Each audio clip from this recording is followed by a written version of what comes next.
bonjour à toutes et bonjour à tous, j'espère que vous allez bien. Merci beaucoup pour votre présence pour cette nouvelle vidéo dans laquelle nous allons parler des énergies qui seront peut-être vos énergies pour ce premier semestre de l'année 2023. Alors, pour ce tirage, j'ai utilisé deux jeux. Un premier jeu qui va nous permettre de faire un petit peu, de voir un petit peu la situation qui pourrait être la vôtre, d'évolution, de réflexion pour ce premier semestre.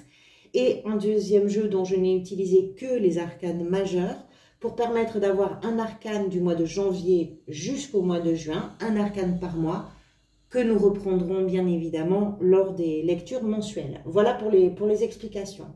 Alors, on va démarrer tout de suite avec la carte qui est au centre de tout, la 10 de bâton, qui va nous parler soit de la situation dans laquelle vous vous trouvez pour entrer dans cette nouvelle année, soit la préoccupation peut-être principale de votre premier semestre. À vous de voir bien évidemment comment ça peut résonner pour vous. La 10 de bâton, c'est une fin de cycle. Je vous souhaite que ces énergies soient pour vous parce que vous avez de très très belles énergies pour les 6 premiers mois. Quand je vous parle de fin de cycle, vous avez vraiment ici des arcanes d'évolution, de changement, de renouveau, de choses qui vont être sans doute très intéressantes pour vous si ce sont des choses que vous traversez. Mais je pense qu'avant de pouvoir mettre en route la nouveauté, justement, il va être question d'abord d'en finir avec quelque chose. En finir avec quoi? Les bâtons représentent les responsabilités qui sont les vôtres ou les responsabilités que vous avez bien voulu prendre, vos engagements, vos charges quotidiennes et tout ce dans quoi vous vous êtes investi d'une façon ou d'une autre sur plus ou moins long terme. Cette 10, comme je vous disais, nous parle d'en terminer avec ça, d'en finir avec ça. Pourquoi? Parce que sans doute que vous vous rendez compte que c'est fatigant. Sans doute que vous vous rendez compte que ça ne laisse pas de place à grand chose autour. Parfois, on se remet dans des situations, on s'engage, on va au bout de quelque chose, mais on se rend bien compte qu'il est temps d'en finir parce qu'effectivement, ça ne permet pas de respirer. Ici, vous avez des cartes qui parlent d'une ouverture, un nouveau souffle, quelque chose qui fait quand même du bien, qui est joyeux, qui est... Ça, c'est pas très, très joyeux. C'est lourd à porter. C'est vraiment lourd à porter.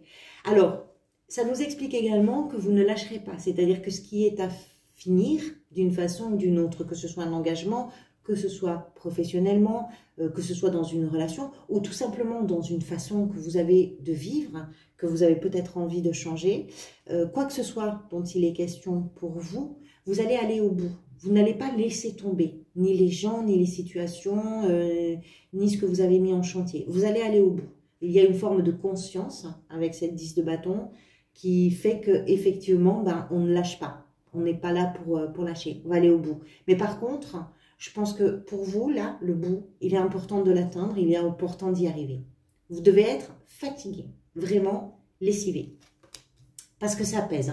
10 bâtons comme ça, c'est du bois massif. C'est pas du feu, du bois sec pour allumer le feu. Ça, c'est vraiment du chêne. Qu'est-ce qui vous a conduit vers ça? Et on comprend pourquoi ça peut vous fatiguer. C'est la 2 de denier. Alors, vous avez quand même, pour certains, ça peut correspondre à la sphère professionnelle parce que vous avez sur 5 cartes, 3 cartes de denier. Les deniers sont associés aux finances, aux professionnels, à la matérialité, aux biens, au patrimoine, aux héritages, à l'identité, à tout ça. Si ce n'est pas professionnel, c'est possible que ça le soit pour une majorité, mais pas pour tout le monde, ça va nous parler de ce qui est vraiment important pour vous. Important en termes de valeur. Les choses pour lesquelles on a envie de s'engager, les choses pour lesquelles on a envie de se défendre, de se battre, pas de se défendre, mais de se battre, les choses qu'on a envie de revendiquer, les choses auxquelles on a envie d'adhérer, dans lesquelles on a envie de se plonger.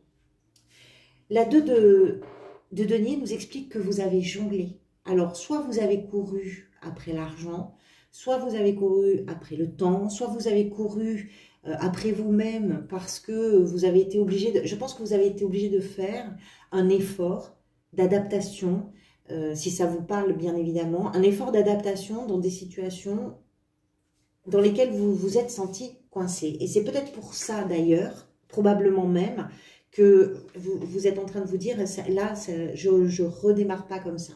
En 2023, je fais les choses différemment. Je termine, j'en finis avec ça, mais après, je fais les choses autrement. Parce que ça, c'est très fatigant. Ça, c'est très fatigant. Soit vous vous êtes beaucoup investi dans le travail et du coup, vous avez manqué de temps. Soit vous vous êtes... comment je pourrais dire, vous vous êtes assuré que financièrement les choses allaient tenir et il a fallu vraiment faire des pieds et des mains, jongler dans tous les sens et c'est très éprouvant psychologiquement. On a cette dualité et on a cette idée de jongler en permanence avec les choses. Pas question, hein. Pas question pour vous de continuer sur ce rythme, de continuer comme ça. C'est sûr, c'est non. Alors, soit c'est vous qui prenez cette décision d'en finir, soit c'est effectivement que là, l'évolution naturelle de la situation, des situations, de la relation ou de je ne sais quoi, fait que de toute façon, vous arrivez au terme d'un chapitre. Mais ce qui vous a fatigué, c'est que vous avez couru. Ça peut être une image, hein, mais vous avez dû être tout le temps sur le fil, tout le temps. Ce qui pourrait venir vous aider, c'est l'énergie de la 3 de denier. C'est le collectif. Le collectif au sens très large. Le collectif, c'est quoi? C'est les gens que l'on aime, c'est les gens avec lesquels on travaille, c'est les gens avec lesquels on construit quelque chose. La 3 de denier, c'est une pierre de plus à l'édifice. C'est une pierre à un projet, c'est une pierre à un désir, à une envie, à une passion, à une recherche, à quelque chose. Ce qui va venir vous aider, c'est de construire. Ça peut être par l'intermédiaire d'études, ça peut être par l'interaction avec des gens qui peuvent être des clients, qui peuvent être une communauté, qui peuvent être des patients ou je ne sais quoi. C'est un enrichissement collectif, le vôtre et celui des gens qui sont impliqués avec vous d'une façon ou d'une autre dans ces choses qui sont pour vous importantes ou dans votre travail. Alors, soit vous vous formez, pourquoi pas, à quelque chose et ça vous permet de vous libérer du temps, de vous libérer la tête, de vous libérer de plein de choses pour aller vers des choses que vous aimez. Soit vous-même, peut-être vous transmettez un savoir. Il y a un échange de savoir, il y a un échange de compétences, il y a un échange de, comment je pourrais vous dire, d'énergie, de dynamique. On crée ensemble. Ça peut être avec un noyau familial, ça peut être avec des amis, ça peut être avec des gens que vous ne connaissez pas et qui peuvent être en interaction directe avec vous dans le cadre professionnel, c'est possible. Ce qui vient vous aider, c'est que vous êtes capable de mettre en route, et pas seul, des choses pour construire. Vous construisez quoi que ce soit. C'est une carte de co-création. Quand je vous dis que le collectif est important, c'est effectivement une carte de co-création. Donc, création, ensemble. Quoi que ce soit. Ce que vous désirez par-dessus tout, et on comprend pourquoi, c'est la 6 de denier, c'est l'équilibre des choses. La 6 de denier est une carte qui nous parle de la réciprocité, de l'échange. C'est savoir donner, savoir recevoir. Savoir donner et recevoir, c'est vaste et on peut le retrouver vraiment dans tous les domaines de l'existence. C'est-à-dire, je donne de mon temps, je donne mon argent, j'ai besoin en retour d'avoir le temps des autres ou quelque chose que j'ai acheté. Si je donne l'argent pour un projet, j'ai besoin que le projet avance. Vous avez couru, vous avez jonglé. Ça, c'est déséquilibré, complètement. Enfin, c'est déséquilibré. C'est-à-dire que pour garder l'équilibre, pour maintenir l'équilibre, il a fallu en permanence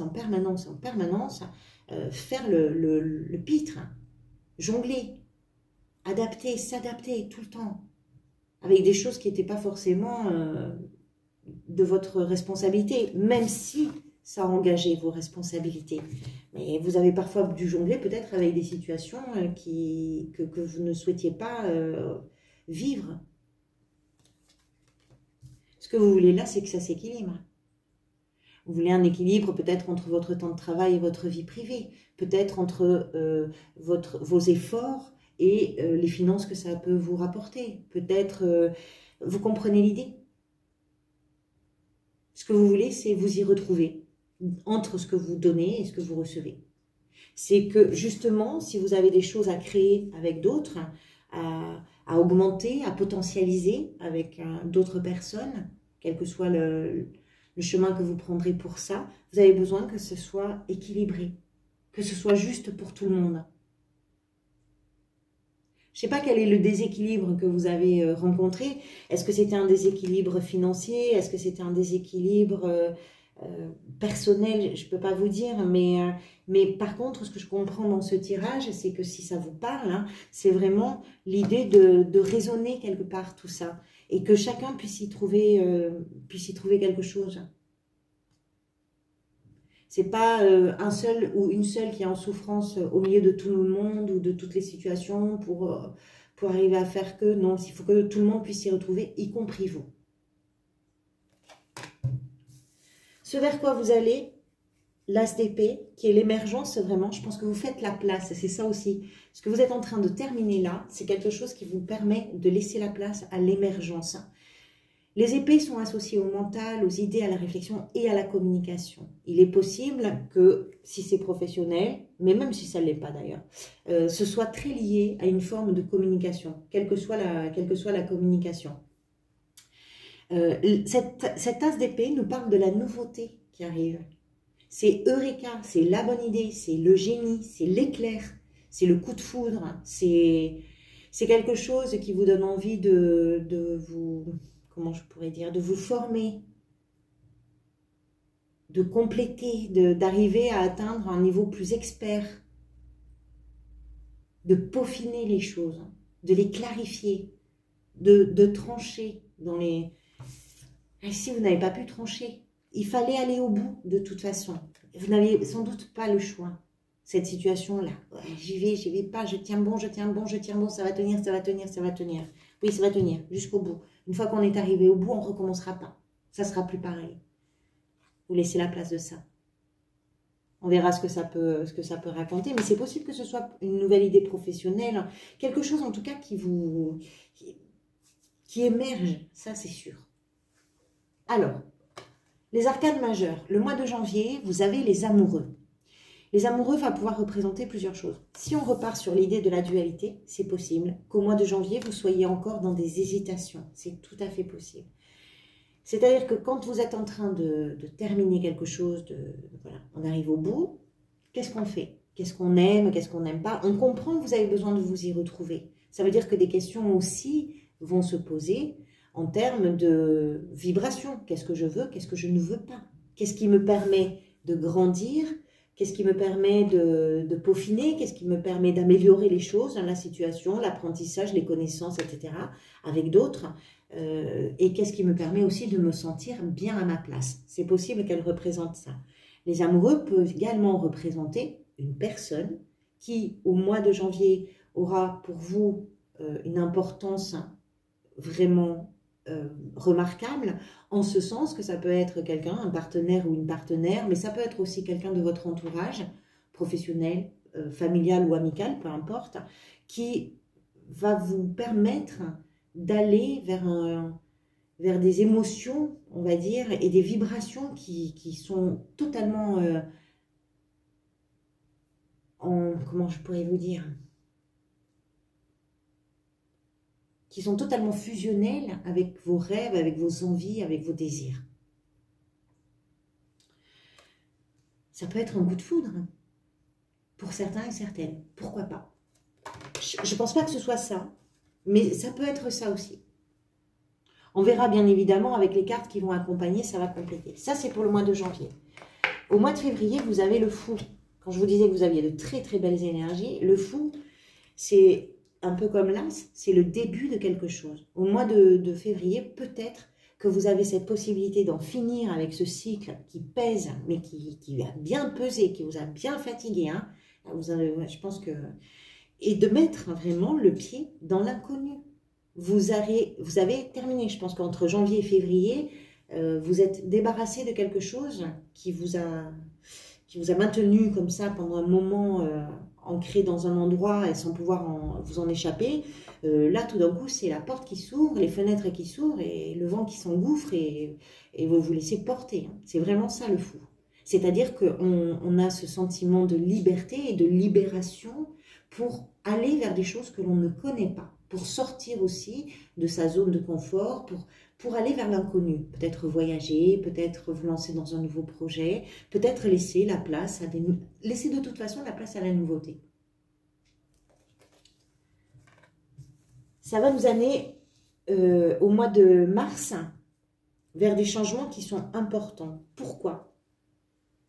La carte du monde, qui est le dernier des arcanes majeurs, représente effectivement l'aboutissement.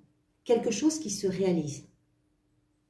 Alors, soit c'est l'aboutissement de cette période vraiment terminée, c'est possible. Peut-être que ça va prendre pour vous les 4 premiers mois hein, de l'année 2023 pour pouvoir fermer ce chapitre-là. C'est possible. Hein.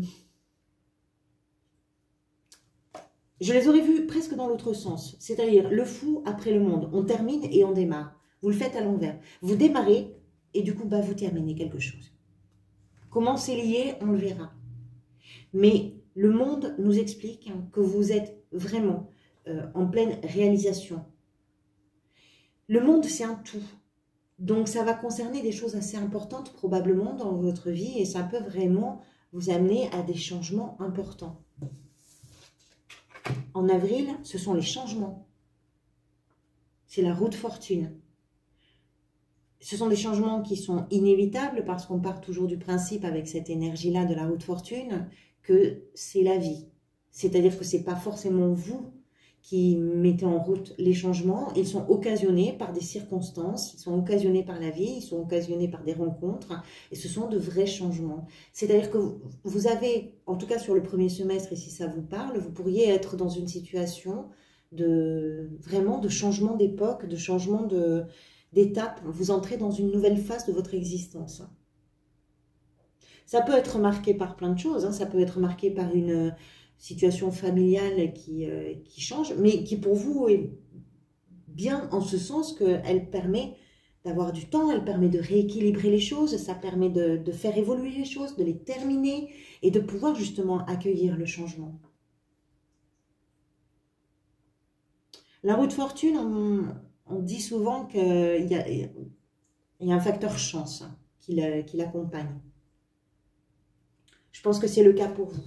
Parce que juste après, vous avez le chariot, au mois de mai. Le chariot qui nous explique que les choses se mettent véritablement en route. Alors, certains peuvent avoir un changement géographique, un mouvement géographique. C'est-à-dire, ça peut être un déménagement, ça peut être un voyage, ça peut être une opportunité en lien avec l'étranger, une opportunité professionnelle ou autre, hein, d'ailleurs.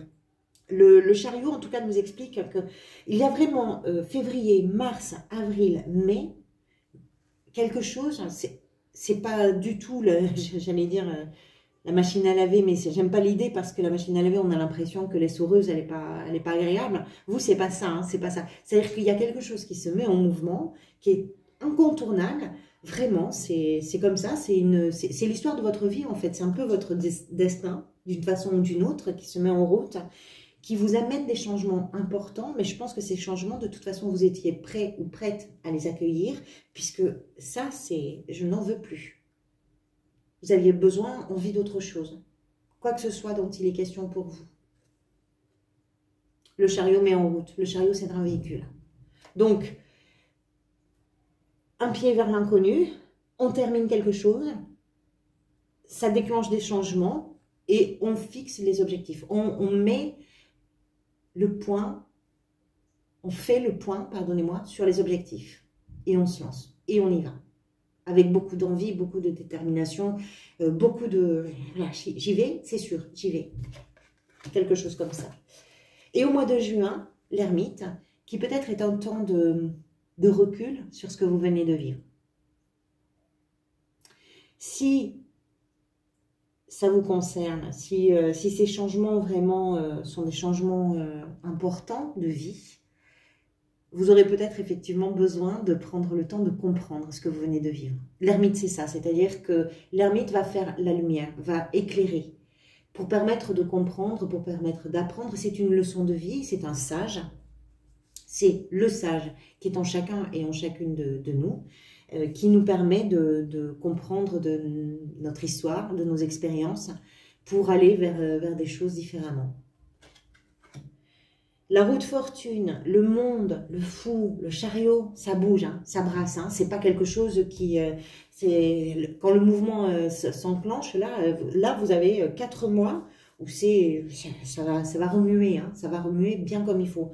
On peut comprendre qu'au bout de 4 mois, vous ayez besoin de vous dire bon, bah, c'est super, je travaille à une amélioration, à un éclaircissement, je travaille à un équilibre, tout ça c'est très très bien. Maintenant je vais essayer de comprendre, peut-être comprendre pourquoi je me suis laissé piéger ou je me suis piégé tout seul ou toute seule dans une charge trop lourde finalement, trop importante, trop envahissante, trop contraignante aussi, qui m'a obligée à vraiment faire l'effort de jongler en permanence entre plusieurs choses, et besoin de comprendre ce qui vous a amené là, et besoin de comprendre peut-être aussi comment vous vous en sortez. C'est possible. On verra ça. Voilà pour vous, amis Lions. J'espère que je vous retrouverai pour les lectures mensuelles. Merci beaucoup pour votre présence. Merci également pour toutes vos interactions avec la chaîne, vos commentaires, vos j'aime, vos abonnements. Merci du fond du cœur pour tout ça. Je vous dis à très bientôt. Prenez soin de vous. Je vous souhaite de très belles fêtes de fin d'année.